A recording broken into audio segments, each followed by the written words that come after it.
melhorou, Henrique? Vê se melhorou. Melhorou, agora eu tô te ouvindo melhor. Então, já podemos, tudo bem com todos aí? Todo mundo usando máscara?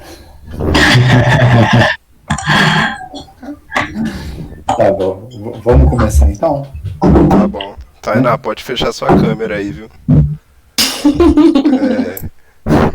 Só pra avisar todo mundo, eu tô gravando aqui a apresentação, tá? Foi um requisito do Horácio e depois vai ter que deixar disponibilizado. Ok. Então vamos lá. Então, essa é uma sessão do Colegiado de Graduação em Engenharia Mecânica para a apresentação do trabalho de graduação intitulado Avaliação do uso de redes neurais artificiais para a determinação do carregamento de produtos em refrigeradores domésticos. O trabalho foi desenvolvido pelo aluno Henrique José Aguise Alcoé, né?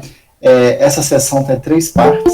Na primeira parte, o aluno tem de 15 a 20 minutos para fazer a apresentação. Na segunda parte, o aluno será arguído por banca examinadora composta por mim, a professora Antônio Maia, na condição de orientador, e pelos professores Paulo Trevisori e Ricardo Polai. Na terceira e última etapa, a banca vai se reunir em uma sessão secreta para avaliar se o trabalho, o mérito do trabalho, discutir o mérito do trabalho, definir se o trabalho deve ser aprovado ou não, e a nota. Tá? Então, por favor, Henrique, você tem aí de 15 a 20 minutos para fazer a sua apresentação. Ok, deixa eu começar. Quando vocês estiverem vendo a minha tela aqui, por favor, confirma para mim.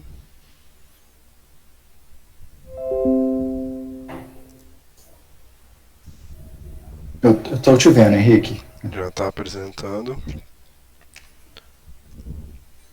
Ok, então boa tarde, meu nome é Henrique. Eu desenvolvi o trabalho intitulado Avaliação do uso de redes neurais artificiais para determinação do carregamento de produtos em refrigeradores domésticos, orientado pelo professor Antônio Augusto Torres Maia.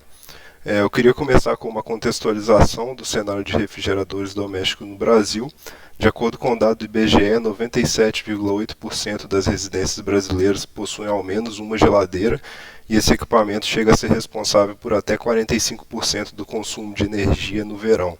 Então, tendo em vista esse cenário, qualquer redução de consumo percentual, mesmo que seja baixa nos refrigeradores, gera uma redução no consumo total de energia relevante no país.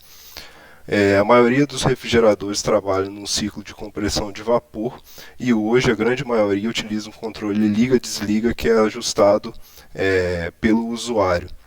Então, como a gente vê aqui, um gráfico da operação desse refrigerador, a gente tem uma temperatura máxima que o refrigerador vai atingir. Quando o compressor é ligado, a temperatura vai cair até um ponto mínimo e o refrigerador volta a ser desligado.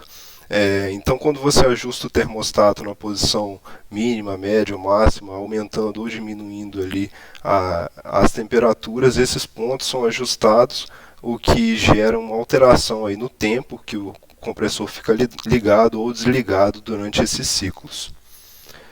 Os principais fatores que vão influenciar nesse consumo e na operação do ciclo são o carregamento de produto, a temperatura ambiente, o número de abertura de portas durante o funcionamento e a posição do termostato, que no caso são esses parâmetros a hora de ligar e desligar o compressor. O carregamento, temperatura, a gente não consegue influenciar. A abertura de porta também é necessária para colocar novos produtos ou retirar produtos da geladeira, e o parâmetro que pode ser controlado vai ser realmente a temperatura de ligar e desligar o refrigerador. Para isso a gente precisa de ter informações sobre como o ciclo vai funcionar, e uma delas é o carregamento de produto.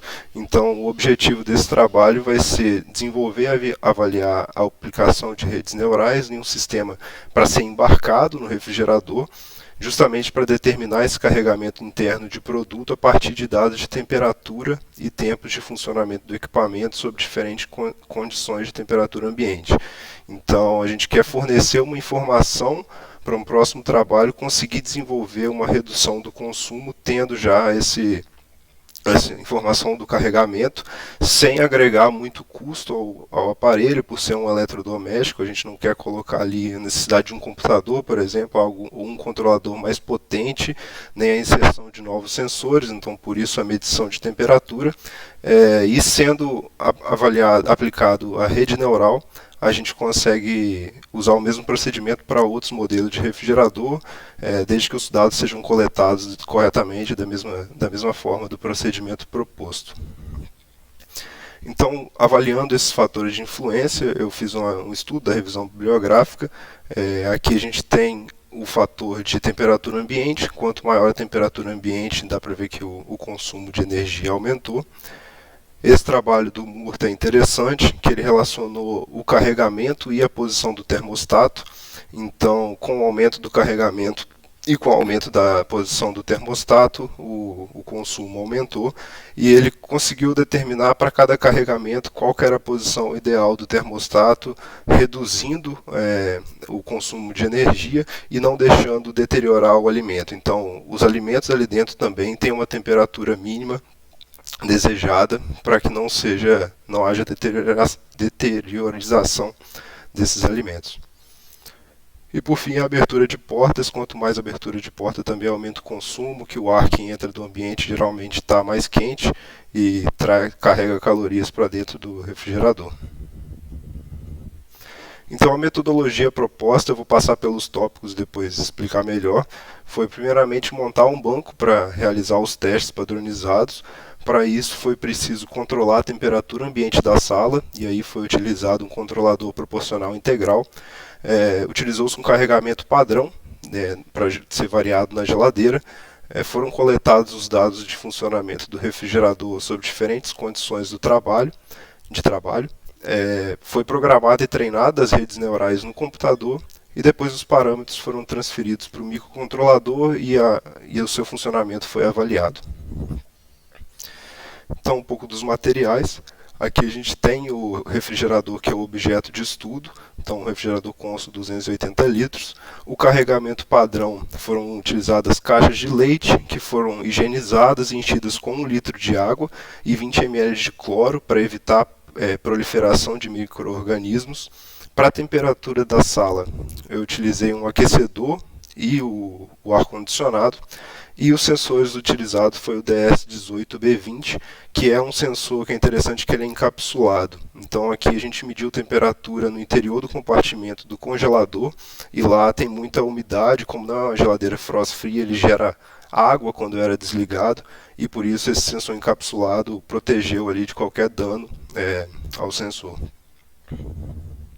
E o microcontrolador que foi utilizado no estudo, tanto para controle de temperatura da sala quanto o controle da geladeira e rodar a rede neural, foi o ATmega 328.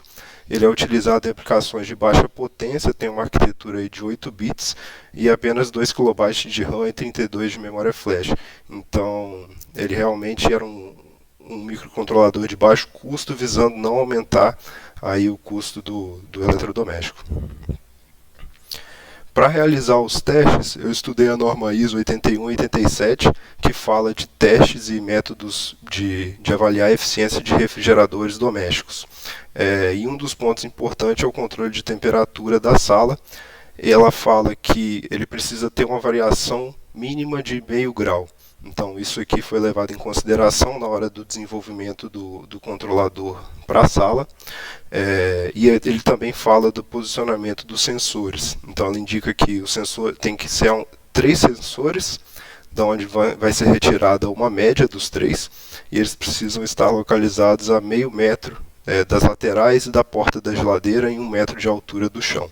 Então, a nossa configuração final foi essa, da sala com temperatura controlada, os sensores de acordo com a norma, o aquecedor controlado com o controlador proporcional integral, que foi programado no microcontrolador, e de interface, como é um aquecedor de corrente alternada, foi utilizado um módulo de controle de corrente, que ele recebe o sinal do microcontrolador de 4 a 24 mA, e com isso controla a resistência do aquecedor. O ar-condicionado foi só setado mesmo na configuração dele, não teve um outro controle em cima da temperatura com o ar-condicionado. Então, no final, eu realizei 16 testes. E aí, um ponto importante também é que o termostato da geladeira foi substituído pelo controlador que mandava o sinal para o relé do compressor. Isso porque eu precisava manter o parâmetro constante durante os testes, que foram de temperatura máxima e mínima. Então, eu precisei fazer essa substituição e os parâmetros que foram variados foi o carregamento de produto e a temperatura ambiente. Então, utilizei aí 0, 10, 20, 30 caixas e sob temperatura ambiente de 16,5 e 20 graus, que aí foi utilizado o ar-condicionado, e 27 e 32 graus, que foi utilizando o aquecedor. E nesses testes eu coletei o tempo de compressor ligado e desligado em cada ciclo. Foi calculada a razão entre esses tempos, então um dividido pelo outro. Também a temperatura ambiente e informação de qual carregamento que estava sendo utilizado. E aí, com todos esses testes realizados, eu fiz o treinamento de 2 redes neurais no computador. Foi uma rede de regressão e uma rede de classificação. Eu tentei primeiramente fazer no microcontrolador, mas ele não deu conta por capacidade de computacional mesmo, fazer o treinamento nele seria inviável, então eu tive que programar, desenvolver o código em C++ no computador para fazer esse treinamento. Os dados primeiramente foram normalizados, então eu dividi os dados pelo maior valor da série para eles entrarem no treinamento entre 0 e 1 e foram segregados na proporção de 80-20. Então 80% foi utilizado para o treinamento e 20% para a validação da rede. Depois dos parâmetros já treinados no computador, eu transferi para o microcontrolador, que também foi desenvolvido código em C++, e foi avaliado o comportamento das redes para condições médias e interpoladas. A esse ponto aqui, eu queria fazer outros testes, assim, colocar 5 caixas na geladeira, ou testar de novo a mesma condição com o microcontrolador lá, mas aí veio o Covid e impossibilitou de fazer mais testes, de ter acesso ao laboratório. Então eu peguei as médias dos valores coletados e joguei na rede para avaliar como ela se comportaria e interpolei para conseguir gerar condições intermediárias. E por fim também avaliei o tempo de processamento necessário, quão custoso que ficou ali a execução dessa rede. Então, partindo para os resultados, aqui está o resultado de controle de temperatura ambiente, no caso para 32 graus, que é quando a gente utilizou o aquecedor, e deu para ver que ficou um resultado muito bom, que teve uma variação máxima aqui de 0,2 graus, então ficou a média daqueles 3 sensores ficou aqui no máximo 32,2 entre 31,8, e a norma, a ISO 8187, falava que poderia ser até 0,5, então foi um resultado muito positivo. Já para o caso do ar-condicionado, isso não atendemos à norma. Por exemplo, aqui estava para 20 graus, mas ele chega até 1,5 grau aqui de diferença. Com relação à substituição do termostato pelo microcontrolador, aqui está uma operação típica do refrigerador acionado pelo termostato. O França fez o trabalho com o mesmo refrigerador, então dá para ver que ao longo do tempo ele tem uma variação, ele não opera certinho entre os mesmos limites, por ser aí um componente mecânico, e fazendo a substituição do termostato pelo microcontrolador, a gente tem uma operação muito mais uniforme do refrigerador, o que facilita também aí a coleta de dados. Passando para os dados coletados, aqui estão a média dos tempos ligados para diferentes carregamentos e temperaturas ambientes. Então, de toda a base de dados que eu coletei, eu tirei a média e deu para ver que aumentando o número de caixas, aumenta o tempo que o compressor precisa ficar ligado, e aumentando a temperatura também aumenta esse tempo que o compressor fica ligado durante o ciclo. Com relação ao tempo desligado, aumentando o número de caixas, também aumenta o tempo que ele fica desligado, porém aumentando a temperatura, o tempo que ele fica desligado diminui.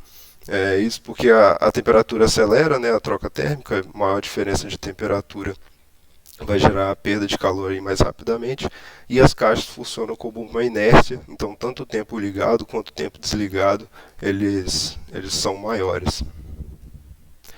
E um resultado interessante foi a média das razões entre o tempo ligado e o tempo desligado.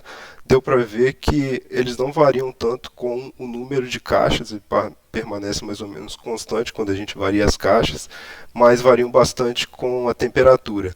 Então, dependendo da temperatura ambiente, aí, eles têm uma variação relevante. Com relação à rede neural, foi utilizada de uma camada oculta e com 20 neurônios, tanto para a rede de regressão quanto a rede de classificação. Durante o treinamento, 99% dos dados separados para validação tiveram resultados corretos. Então, esse foi até o critério de parada que eu utilizei, parar o treinamento quando 99% da validação tivesse correta.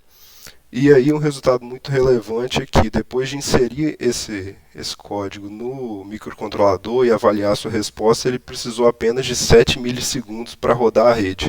Então, assim, excluindo outras chamadas adicionais, imprimir o resultado, coletar o dado de temperatura, só para o funcionamento da rede, ficou em média aí 7 milissegundos. Isso foi um resultado muito bom, porque a princípio o treinamento era impossível de fazer, mas para executar a rede ele conseguiu num tempo viável, então é possível de ser embarcado sim nesse microcontrolador, essa rede neural com 20 neurônios. E aí, finalizando os resultados com aqueles valores médios que eu falei, então as entradas que estão aqui são as mesmas dos gráficos, e eu joguei elas na rede para avaliar como seria o funcionamento. Então, para a rede de classificação, para os resultados médios, ela sempre acertou o resultado, o que era esperado de carregamento. Então, a gente tem aqui, por exemplo, havia um carregamento de 0 caixas e ela retornou como 94% de ser realmente 0 caixas.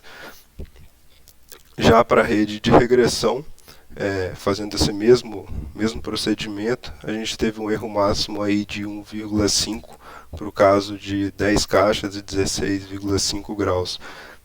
Então ela também conseguiu retornar resultados bem próximos do que era esperado. Já para o caso de valores interpolados, como eu falei, a ideia era fazer esses testes com outros valores, mas como não foi possível, então eu peguei lá 0 e 10 caixas, interpolei entre eles para gerar um resultado e ver o que acontecia. E sempre a rede jogou ou para um valor, a rede de classificação, ou para um valor acima ou imediatamente abaixo do que era esperado. Em alguns casos aí mais balanceado, como aqui 45% e 55%, outros casos priorizando uma das duas condições. E é legal que nos casos extrapolados, quando passou do limite das caixas, que seriam 30, ela sempre joga para o maior valor. Isso está até condizente com a arquitetura aí da rede, usando o neurônio sigmoide, o máximo que ela poderia ter de saída seria 30, então ela joga sempre para esse valor quando eu coloco um carregamento esperado maior. E o mesmo caso aqui para a rede de regressão, ela teve um erro máximo de 2,9 caixas, para o caso aqui de 5 caixas e 20 graus ambientes, e para os casos extrapolados também ela fica limitada em 30, sendo que era esperado 35. Bem, para as conclusões então, a gente conclui que o controle de temperatura desenvolvido ele apresentou uma variação menor do que 0,25 graus, o que é totalmente aceitável pela ISO, que diria até 0,5. Foi possível treinar a rede com sucesso, e aí uma taxa de acerto de 99% dos dados de validação. O microcontrolador proposto foi capaz de calcular o resultado em tempo menor do que o esperado inicialmente, com 7 milissegundos, o que está totalmente aceitável, visto até que o ciclo de refrigeração ali da geladeira fica em torno de 15 minutos, dependendo da configuração. E então, uma vez a cada 15 minutos teria que rodar essa rotina, o que é tranquilo. E o trabalho resulta em uma possível alternativa para a previsão do carregamento de produto em refrigeradores através de um método aí de baixo custo, não está inserindo outros, apenas com sensor de temperatura, não inserindo outros sensores no refrigerador.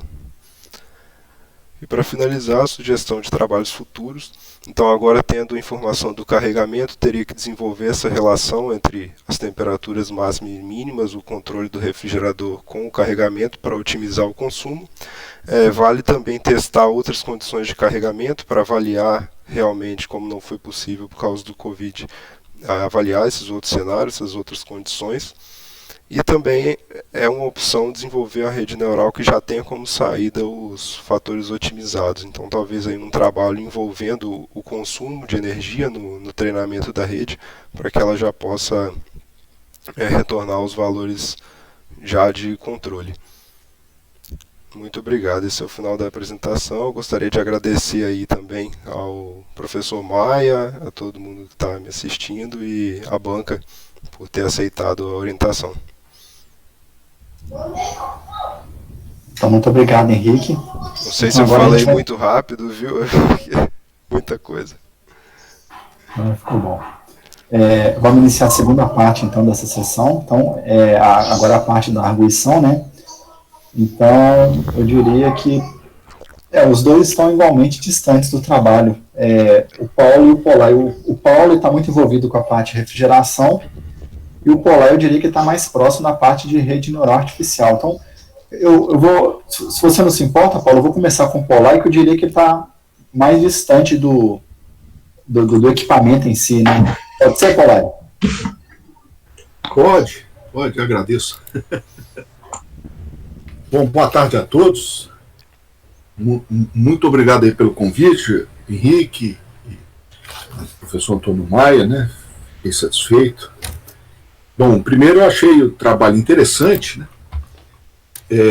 Por esse exercício, né, de você propor abordar um problema, acoplando aí tanto o aspecto experimental, né, quanto uma proposta de solução. Então fica também interessante esse aspecto, né, e o que gera uma série de limitações, porque você se limita com relação às suas possibilidades, né? Então a questão do microcontrolador, a questão, né, das medições que você tem.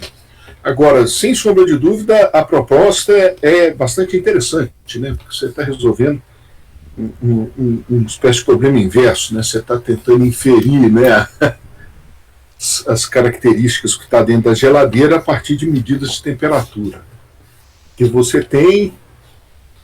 Então, isso é bem interessante. Então vamos lá, vou fazer aqui alguns comentários, né?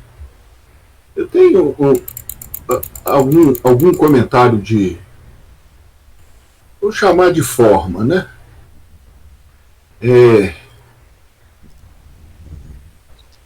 Eu sei que o que eu vou fazer aqui, na verdade, isso é fruto lá, provavelmente você usou aí a maneira de você visualizar lá a variação de temperatura, é que, pelo menos para mim, eu acho um pouco estranho quando a gente tem um gráfico que não tem a referência no zero, né? Entendeu? Então, eu sei que as variações são pequenas, né? Então tá todo mundo lá já bem... Não tem a referência no zero, mas é porque você está tentando, na verdade, indicar a variação, né, em torno de uma temperatura de referência. Então, às vezes, era interessante trabalhar com a diferença direto, sabe, com o valor da temperatura, porque aí você ia ter referência.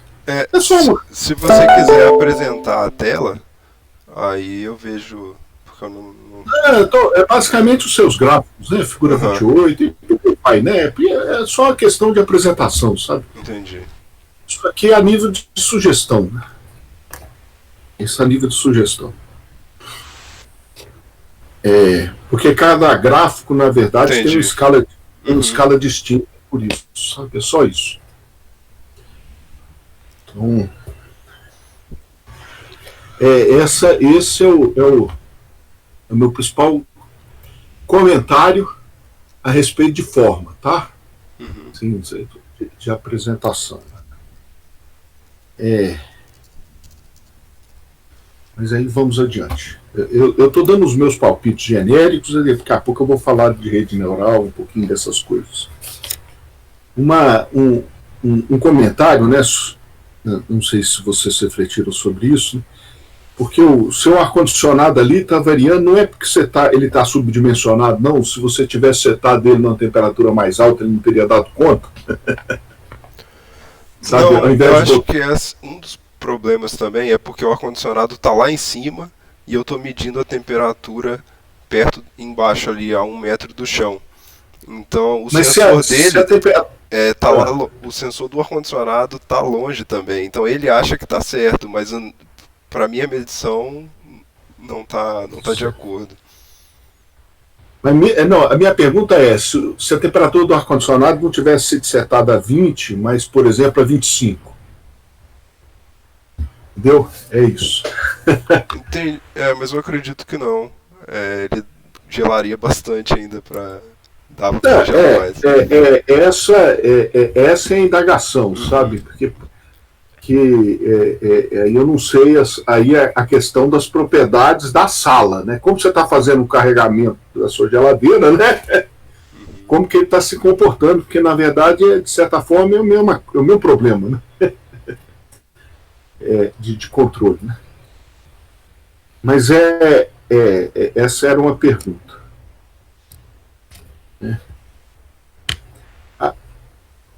Então vamos lá. Aí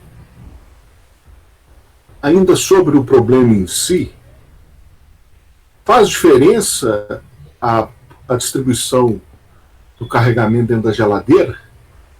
Você avaliou isso, sim? Eu não cheguei a avaliar diferentes posições do carregamento, né? Mas não foi utilizado nada no congelador, foi só dentro do repartimento ali da repartição da geladeira, mas tentei distribuir de forma mais uniforme possível na hora de fazer os testes. Porque assim, por exemplo, se colocasse tudo na gaveta lá no fundo, poderia ter um comportamento diferente aí dele todo distribuído, né? Foi Sim. Isso que você falou. Uma distribuição, né? São duas coisas, né? Uma é esse aspecto, né, da distribuição, e outras próprias propriedades do próprio carregamento, né?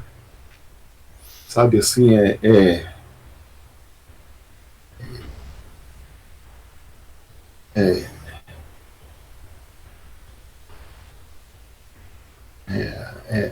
as propriedades, né, você tem lá uma mistura de água com cloro, né? Mas poderia ser, né, outros materiais, com outras propriedades, né? Sim, naquela norma ISO, ele também propõe um carregamento, uma mistura que simula o coeficiente térmico da carne, uma coisa assim. Só que a gente não conseguiu ter acesso a esse produto. Esse produto. Não, mas não é só... tá, tudo bem. Mas a questão é que, em tese, né, você também pode elaborar futuramente mais, levando em considerações essas variações. Né? Variar a forma, a posição e as propriedades. Né? Então é possível ter mais variação. Eu sei que você fez uma proposta, dentro dessa proposta você tem um escopo. Né? Quanto a isso, não é essa a questão. Né? Mas tem esse aspecto, né, que vai influenciar aí a transferência de calor, né? E também alguma coisa com relação à inércia térmica. Sim, um dos pontos limitantes aí com relação a isso é mesmo do tempo que a gente teve para execução de todos os testes. Como eu falei, foram 16 e cada um demorava em média 48 horas aí lá no laboratório, substituir o carregamento. Então, quanto mais variação também, mais difícil nesse ponto. Não, é porque aí eu queria dar um palpite, né, até para vocês, né, assim, porque tem uma parte de planejamento de experimentos, uma coisa que se chama hipercúbulo latino, que é um dos mais clássicos, né, através dos quais é possível você criar uma combinação de experimentos diversos, onde você consegue ter o mesmo grau de informação, mas realizando uma quantidade menor de experimentos, ou realizando a mesma quantidade de experimentos, obter mais informações. Tá? Então agora vamos lá e é o que seria o principal comentário, né? Que é a questão aí das redes neurais, né? Então,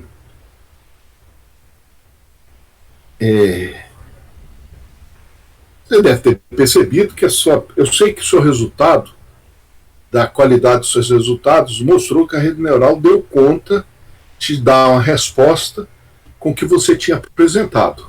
Correto, né? Só que, tecnicamente, você tinha muito poucos experimentos, né? Poucas amostras, né? Para você fazer o treinamento. Não é um cenário ideal, mesmo que sendo que a sua rede em si ela é bastante simples. E faz sentido, porque você quer embarcar ela, né? Você quer embarcar ela no seu microcontrolador.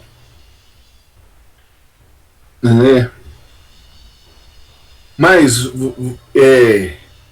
você chegou a refletir sobre isso, Henrique? Assim, sobre essa questão? Se chegou um ponto que eu pensei se a rede neural seria o melhor caminho mesmo, que a gente poderia talvez fazer algo, tentar estimar uma função que atendesse esse objetivo, mas a ideia de poder adaptar ele para outros modelos de uma forma mais genérica, assim, continua favorecendo a rede neural. Entendi. Não, é porque o que eu fiquei pensando, né? Porque quando às vezes a gente tem situações como essa, onde você tem poucos experimentos, né, você tem poucos dados, às vezes o que se costuma fazer é gerar o que a gente chama de dados sintéticos, sabe? De alguma forma, você tenta gerar dados artificiais, né, digamos assim, para auxiliar no treinamento da sua rede. Mas a sua rede realmente ela é uma rede simples, né, ambas, né? E aí nesse sentido, pelo menos pelos seus resultados, indicam que ela foi capaz de classificar corretamente, né, de te dar a resposta correta daquilo que você tinha. Mas eu fiquei com isso na cabeça e a outra coisa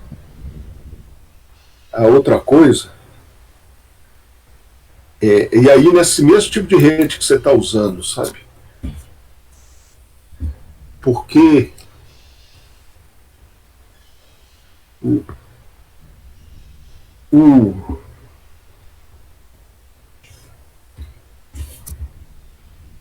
como é que a questão aqui, como é que é a dinâmica? Porque você coloca lá, você espera ele chegar colocou lá o carregamento. Uhum. Aí você botou um carregamento, você espera ele chegar na temperatura. E aí faz a medição. Ou você vai fazendo essa medição ao longo do tempo e guardando um histórico Isso. temporal. No caso dos testes, quando eu estava coletando os dados, fazia a configuração do refrigerador, né, colocava lá o carregamento e dá o start. Ele vai começar a fazer os ciclos. Eu fui guardando todos esses valores, enviando para o computador e salvando dos tempos, né? Então demorou tanto tempo ligado, depois demorou o tempo desligado e fui salvando tudo para depois fazer o treinamento. Mas você usou esse histórico temporal? Você usou os dados do tempo?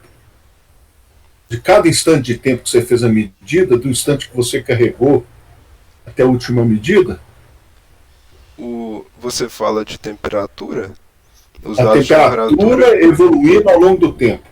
Não, o que eu usei para o treinamento foi os tempos que o compressor ficou ligado e desligado.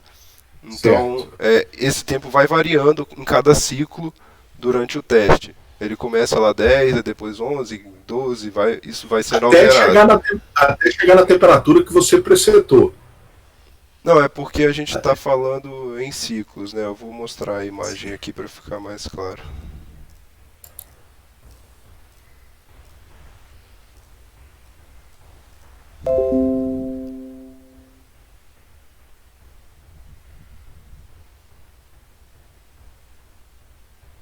Cadê?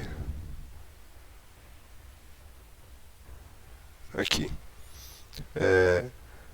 Então aqui o compressor desligou. A temperatura vai subir, ligou. Isso aqui é um tempo desligado. Então, aí ele vai ligar de novo. Aí na hora que desligar, eu salvo esse intervalo de tempo. Aí ele liga outra vez e fica funcionando direto. Eu entendi. O que eu estou dizendo é que, na verdade, que você não usou a rampa. Não, eu não usei a temperatura, eu usei o tempo. Sim, só a distância aqui entre os picos, né?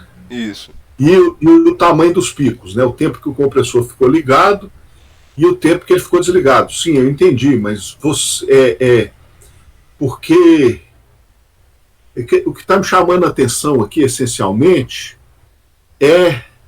pega aqui a inclinação dessa curva, tá? Como se fosse a derivada. Certo. Entendeu? A derivada, claro, a curva aqui a derivada não é contínua, né?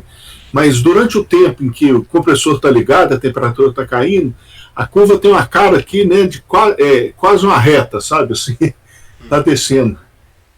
E o que eu fiquei me perguntando é exatamente sobre isso, sabe? Se isso não poderia ter sido usado também para gerar dados para suas redes, entendeu?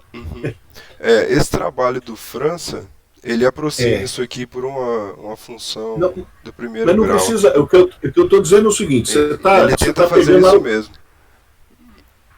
Mas não é nem aproximar, é algo assim, olha, você está pegando a diferença de tempo, mas também você poderia dizer assim, daqui o tempo em segundos, né?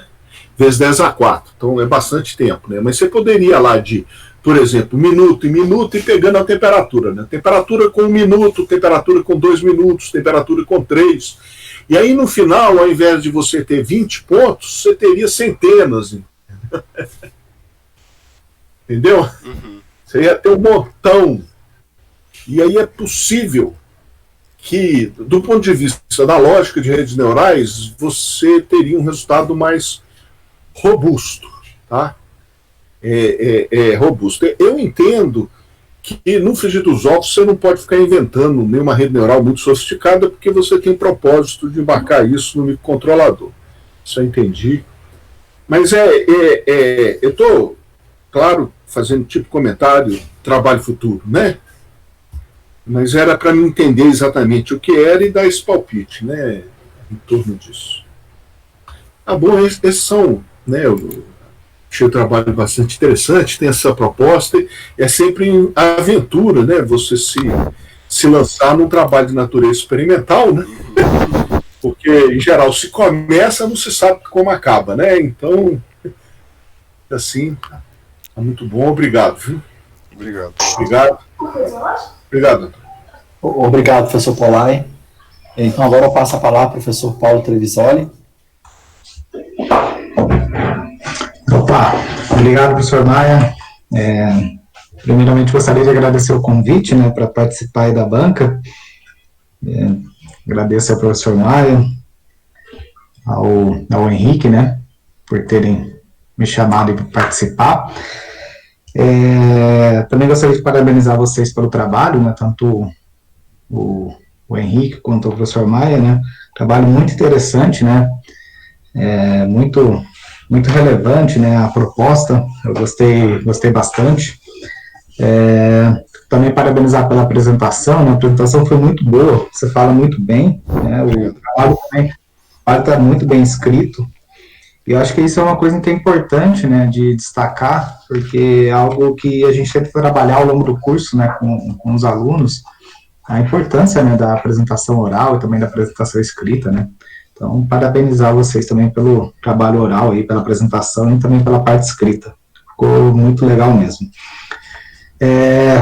Eu agradeço ao professor Maia por ter colocado o professor Polai primeiro para falar, né, porque essa parte aí de redes neurais e essa parte toda de controle para mim, eu sempre me surpreendo muito com os trabalhos que são feitos, né, eu não sou especialista na área, né, então toda vez eu me impressiono demais, assim, com os trabalhos, né? Então, para mim é sempre bacana. Por isso que eu peço até, por não ser da área, eu peço até que eu continue me chamando aí para participar das bancas, porque cada vez mais eu aprendo sobre o tema. E de pouquinho em pouquinho eu vou começar a trabalhar com isso também, porque é importante, né? Lendo os trabalhos sempre surgem diversas ideias aí para trabalhos que eu possa desenvolver em colaboração, né? Então, é muito legal mesmo o tema. Uma coisa assim que para mim assim ficou ainda não consigo encaixar. Eu entendo muito bem, por exemplo, o funcionamento do compressor, né, o de velocidade variável, né, o VCC, né. Para mim isso é bem simples de entender a proposta dele. Ele nunca desliga, ele rotaciona com a velocidade maior ou menor de acordo com a necessidade da carga térmica.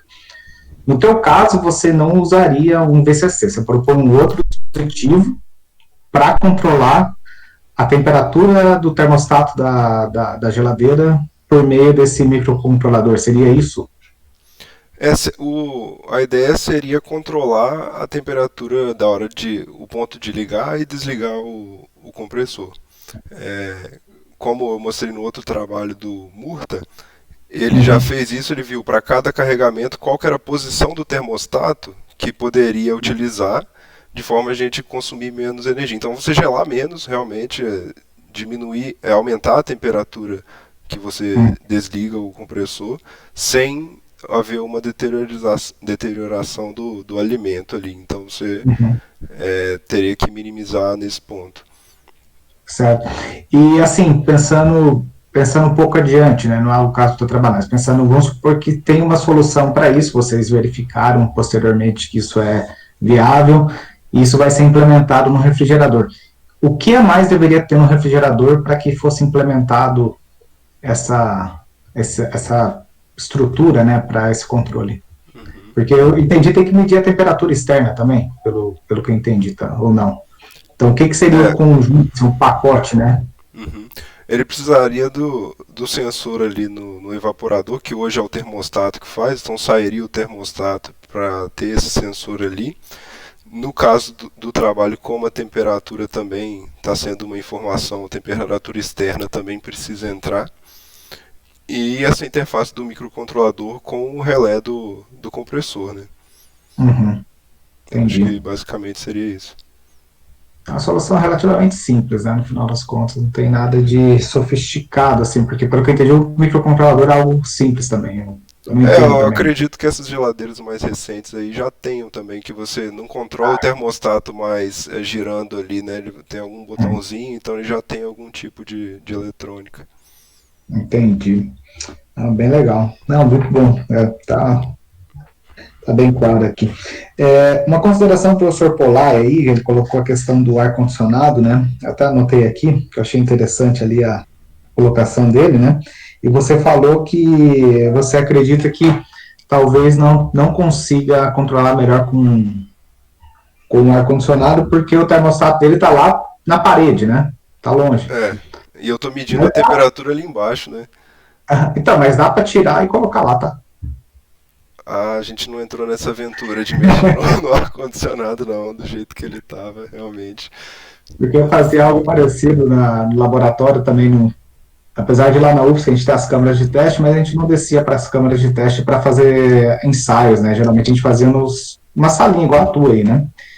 E a gente tirava o termostato lá do ar-condicionado e colocava onde a gente queria manter. Então isso aí dá para fazer, assim. Então fica com uma sugestão aí para vocês depois fazerem.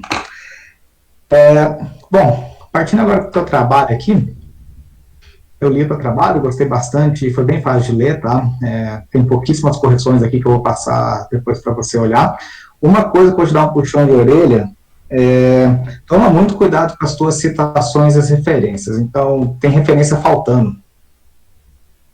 Por exemplo, Nielsen 2015, acho que foi. Fui até procurar para ver quem que era o Nielsen e não achei referência dele. Outra coisa que eu observei também, o livro do Sengel, que você cita bastante, você citou o livro de transferência de calor, acredito que é o livro de termodinâmica, né? Eu vou anotar aqui para conferir. Aqui anotado aqui, mas assim, você vai ter que fazer uma revisãozinha assim, geral do que você fez aí, porque tem que bater, né? Tem que bater o que você cita com as tuas listas de referências. Sim, com certeza. Assim, e eu vejo bastante isso porque não é da minha área, então às vezes eu vejo alguma coisa interessante, vou tentar buscar informação, e às vezes eu não acho. Então, é mais por isso também que tem que tomar bastante cuidado, né? Na página 17, eu gostei bastante dessa revisão, né? Achei que foi trabalho de graduação, é legal você trazer alguns aspectos mais teóricos, né? Então, na página 17, você apresenta ali o ciclo de refrigeração por compressão mecânica, né? Antes você apresentou o ciclo de Carnot reverso, aí eu pergunto que ciclo que é esse de refrigeração compressão mecânica de vapores? Qual que é o nome dele? Fora compressão de vapor. E aí você me pegou, hein? Ele também é um ciclo reverso, né? Mas ele é reverso de qual ciclo? Teoricamente, né?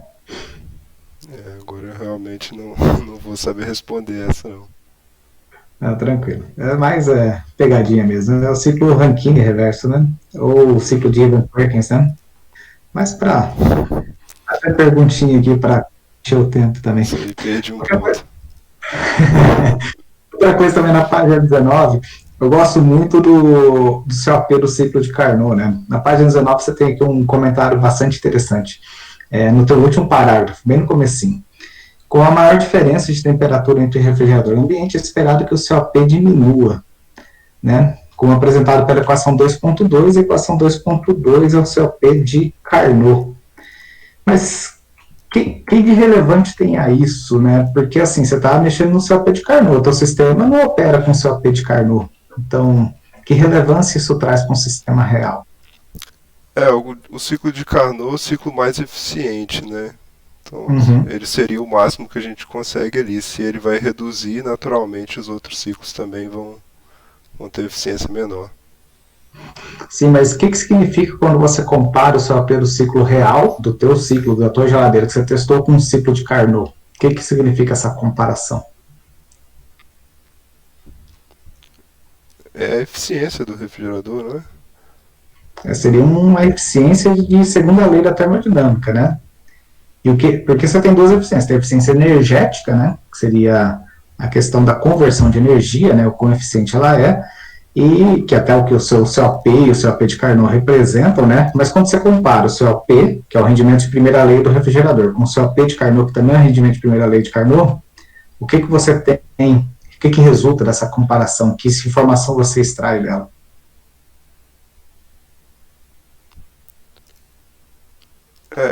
Eu entendo que é a eficiência, quão perto você está ali do ciclo mais eficiente, né? Exatamente. Beta. Isso. Exatamente, é isso mesmo, né? Mostra o quão perto você está do sistema idealizado, ou, pensando do lado contrário, quão irreversível é o teu ciclo real, né? Quanto de irreversibilidade ele tem. Tá muito bom. É bacana essa parte do COPs aqui, eu gostei bastante de toda essa parte introdutória que você fez. Na página 21, tá acabando já, tá? Apesar de na 21, tá acabando. Na página 21, você fala que você apresenta a figura aqui da fonte do Murta, né?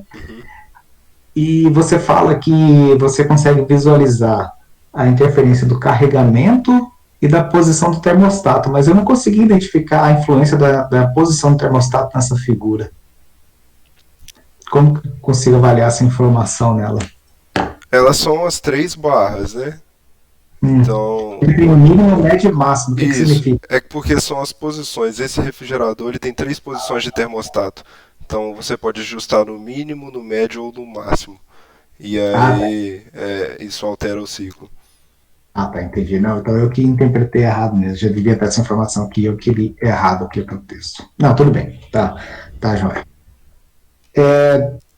Indo já para a página 46, assim que os resultados eu li, tá, eu tenho uma dificuldade ainda de entender essa parte de rede neural, então algumas coisas assim eu realmente não consigo ainda apreciar, né, como o professor Polai fez, então algumas coisas, mas eu consegui extrair a importância do resultado que você obteve, né, então o resultado realmente é bastante relevante. Uma perguntinha aqui, mais curiosidade. Esse teu trabalho, você só fez ele ao longo do TG ou você já fazia uma iniciação científica antes com ele?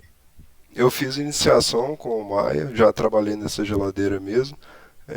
Aí parte até do controle de temperatura e eu iniciei lá. Uhum. Bem legal. Acho que é bem importante fazer esses trabalhos de iniciação para os TGs, né? Os trabalhos ficam com uma qualidade muito boa, né? Então é bem bacana aí a estratégia que vocês adotaram. Na página 46, tá? Minha última pergunta aqui.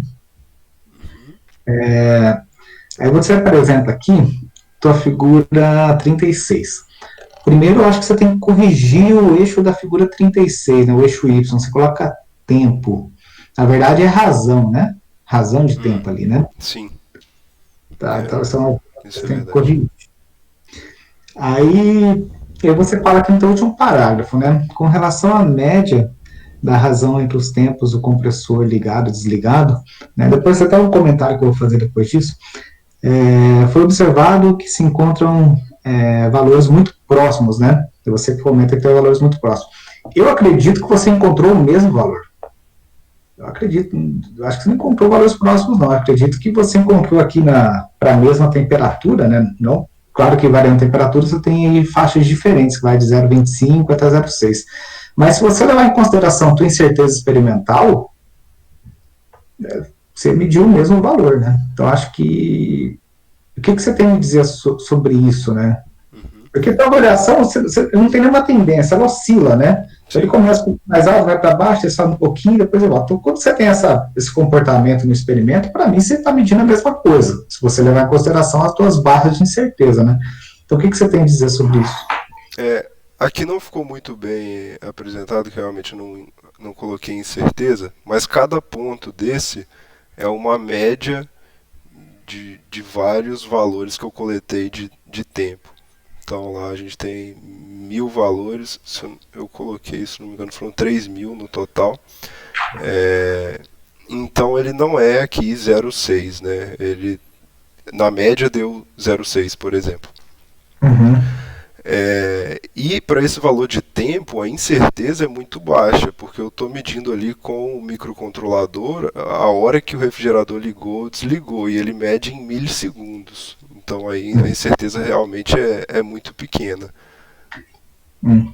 Mas todas as suas 3.000 medidas deram o mesmo valor de intervalo de tempo? Não. São valores Então, diferentes, mas... Isso, poderia ter aí essa informação a mais. Então você tem sim uma incerteza da tua média relacionada ao desvio padrão. Pode ser que a incerteza do teu instrumento, do teu computador, pode ser pequena, mas quando você faz ali o desvio padrão, você vai ter uma faixa de aonde esse valor poderia estar. Então, se você considerar essa faixa como resultado, para mim está medindo o mesmo valor, considerando essa faixa de incerteza. Então, você não tem variação nenhuma, praticamente, né? E no final das contas, é um resultado bem interessante, né? Porque quando você leva em conta o número de caixas aqui da tua carga, né, no final das contas, né, a razão de tempo é a mesma, né? Isso para mim é um resultado bem importante e que poderia ser um pouco melhor explorado aqui no trabalho, tá? Então, acho que pode ser calculado esse desvio padrão, né? Relacionar esse desvio padrão a essa incerteza e talvez melhorar um pouco essa discussão aqui do final da página 46, tá? O que se extrai com essa informação? Basicamente isso. E só aproveitando aqui a questão da discussão com o professor Polai também, que você fala ali dos delta T's, né? Você até mostrou a figura ali do teu ciclo que sobe e desce. Talvez uma daquelas figuras coloque uma barrinha ali falando qual que é o ciclo que sobe, qual que é o ciclo que desce, né? Para ilustrar que são aqueles intervalos que você está utilizando, né? Por questões de dados mesmo, para facilitar melhor a compreensão da tua metodologia. Eu entendi, mas quem vem depois, né, não assistiu a tua apresentação, então às vezes pode ficar com um pouco de dúvida em relação ao que seriam esses intervalos de tempo, né, que você está fazendo. Bom, era basicamente isso. Eu vou te passar aqui o documento aqui comentado, tá? E era isso, professor Maia. Passa a palavra aí. Então tá bom, muito obrigado, professor Paulo, pelos comentários. Então agora eu vou fazer alguns poucos comentários aqui. O Henrique, o que o Paulo falou a respeito da apresentação, eu também acho, tá? Você fez uma apresentação muito boa, muito segura, muito tranquila. E isso é muito importante, né? Porque é a hora que o aluno tem para demonstrar o quão seguro ele está para falar daquele assunto. E eu diria que você falou de forma muito confortável, né? Você realmente está dominando o que você apresentou, né? Então isso é muito bom. Então, dizer também que o mérito do trabalho todo do Henrique, né, a questão da rede neural, eu tinha uma ideia para trazer dele e ele falou assim, não, eu quero mexer com inteligência artificial porque é um assunto que está sendo muito importante, está sendo muito falado. Aí nós criamos essa ideia de usar isso no refrigerador do laboratório e ele estudou o assunto e implementou os códigos. Então a ideia inicial era só usar o MATLAB e no final das contas ele viu que não dava para usar o MATLAB porque o código final, para ele portar isso do microcontrolador ia dar mais trabalho. Ele criou a rede em C, né? Então ele aprendeu muita coisa com o desenvolvimento do TG dele, né? E a ideia central do trabalho, você mesmo comentou aí, Paulo, a questão do compressor o refrigerador com compressor de rotação variável. Então isso é o que há de melhor hoje, eu diria, para refrigerador doméstico. Só que isso só existe em geladeiras que a gente chama de high-end, né? Só geladeiras top, caras, exatamente. Né? Então só o compressor, a última pesquisa que eu fiz, ele era de 4,5 vezes a 5 vezes o preço de um compressor comum, tá? A nossa geladeira que a gente está usando no laboratório, a gente comprou a mais barata que tinha na época. Então a ideia era trabalhar estratégias que beneficiassem uma quantidade grande da população. Então a nossa geladeira lá ela não custa R$800, para vocês terem uma ideia, né? Então qualquer R$10, R$80 ali é muito representativo no custo final. Então por isso que a gente tentou cortar ao máximo o número de itens necessários para fazer esse controle de temperatura, né? Então, o trabalho do Henrique já é continuação de outros, né? A nossa ideia é, no final, conseguir fazer o ajuste automático do termostato em função da carga, né? Então, já é bem conhecido que o tempo de liga e desliga é um dos grandes vilões do consumo de energia. Então, a gente quer trabalhar isso para minimizar esse consumo, tá? Então, ainda tem um caminho a percorrer, mas a gente já andou uma distância boa. Eu acho que os resultados foram bastante positivos e eu espero que a gente consiga convergir para um produto de fato no final. Vamos ver, né?